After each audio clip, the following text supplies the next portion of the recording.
Kembali menyaksikan Apa Kabar Indonesia Siang.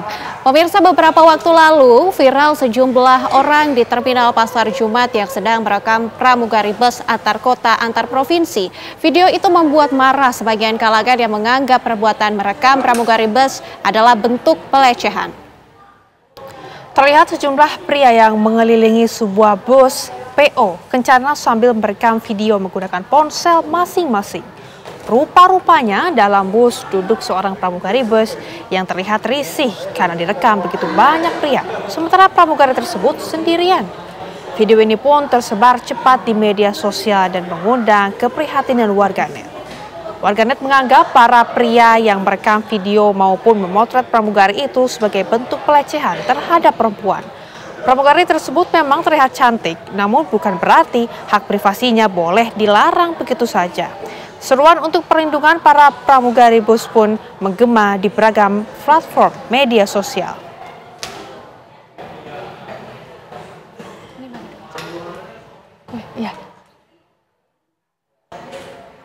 Nah, Nadila, ini rasa-rasanya ya kalau kita melihat video yang tadi, kita sekarang tahu bahwa pramugari tidak hanya bekerja di pesawat maupun kereta jarak jauh dan kereta premium.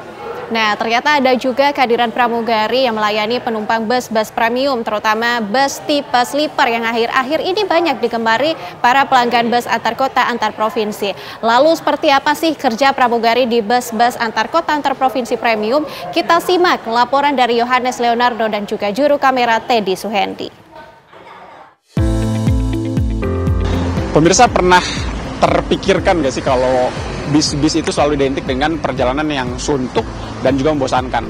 Ada tren menarik di mana pramugari dari bus antar kota antar provinsi ini ditemani dengan pramugari cantik. Dan saya kebetulan punya kesempatan menarik untuk menjajal bus yang di belakang saya ini yang mengarah ke Jawa Tengah. Seperti apa sih keseruan di dalam dan seperti apa cantiknya pramugari seperti yang viral di media sosial? Yuk, ikuti perjalanan kami.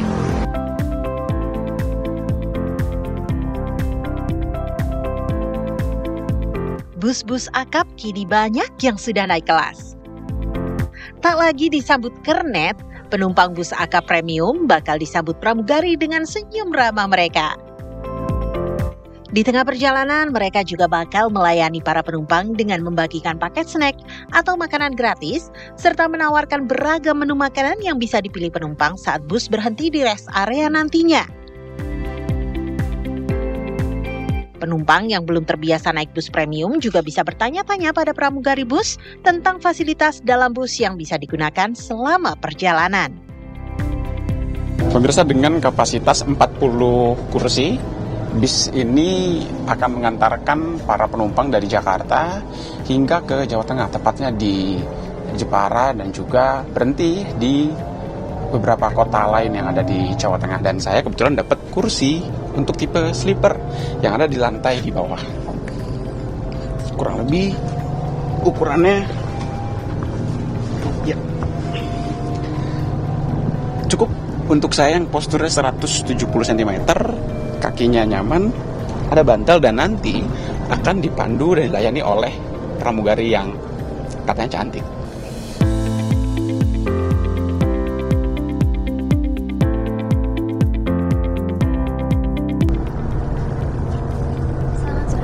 Iya, selamat sore. Oke, makasih ya Mbak. Pemirsa, saya bersama salah satu pramugari dari bus jarak jauh ini, di mana pramugari ini merupakan salah satu petugas yang melayani selama perjalanan ke kota tujuan. Nah, kita mau wawancara sebentar ya Mbak ya, dengan Mbak siapa? Mbak Ika. Oke. Mbak Ika, ini boleh diceritain dong ini seperti apa pelayanannya, lalu kemudian juga pengalaman Mbaknya kerja di sini gimana Mbak? Boleh. Yang pertama itu, saya pegang. Yang pertama itu pelayanan kita itu harus memberikan snack, selimut, sama mineral kepada penumpang. Selain itu kita harus menanyakan tujuannya agar kita tahu waktu penurunan itu yang tempat itu di mana gitu. Jadi kalau penumpang ada yang kayak tujuannya beda, itu nanti kita bisa turunin di tempat yang lebih dekat gitu. Tapi pengalaman Mbak Ika sendiri selama kerja di sebagai pramugari bus itu seperti apa? Karena kan perjalanan sekali jalan bisa sampai 8-10 jam. Terus Mbak juga jadi perempuan di tengah mungkin penumpang yang didominasi laki-laki gitu. Itu gimana Mbak pengalamannya? Pengalamannya itu bagus, baik, dan enak juga soalnya kan kita kerja sambil jalan-jalan ya. Terus banyak sekali yang saya dapat dari sini, mulai dari kayak komplain penumpang kalau ada yang nggak enak gitu. Terus ada juga waktu kita diberikan hadiah kepada penumpang kalau pelayanan kita itu bagus gitu. Diberikan hadiahnya sama penumpangnya apa sama perusahaannya Mbak? Penumpangnya. Sama penumpangnya. Iya, kita sebagai pramugari itu selalu biasanya kalau pelayanannya kita bagus dikasih tip. Dikasih tip. Iya. Tapi selama ini Mbak, mungkin ini jadi pertanyaan terakhir juga. Tadi kan pelayanan cukup banyak dan mungkin bis malam ini kan kadang juga jalan malam, kadang jalan pagi gitu kan. Nah, kalau untuk perjalanan panjang seperti itu pernah digangguin nggak sih Mbak sama penumpang gitu, atau sama orang-orang terminal gitu? Kalau itu sih kita cuma kayak bercanda aja sih Mas gitu. Tapi nggak pernah sampai yang agak gimana gitu ya? Nggak pernah. Iya. Ika ya, makasih banyak ya Mbak Ika, selamat bekerja kembali. Nah, kira seperti yang Anda lihat sendiri, lihat ke Anda tadi merupakan salah satu pramugari yang melayani di salah satu bus jarak jauh dari Jakarta kemudian menuju ke Jawa Tengah, tepatnya di kota Jepara. Seperti Anda lihat tadi saya diberikan selimut dan masih ada fasilitas bantal dan ada fasilitas lain yang ada di bus jarak jauh ini. Tertarik untuk mencoba? Silakan mencobanya. Ada beberapa pilihan di Jakarta hingga ke pilihan kota-kota di Jawa Tengah. Dari Jakarta, Yohanes Leonardo, Teddy Swendi, TV One mengabarkan.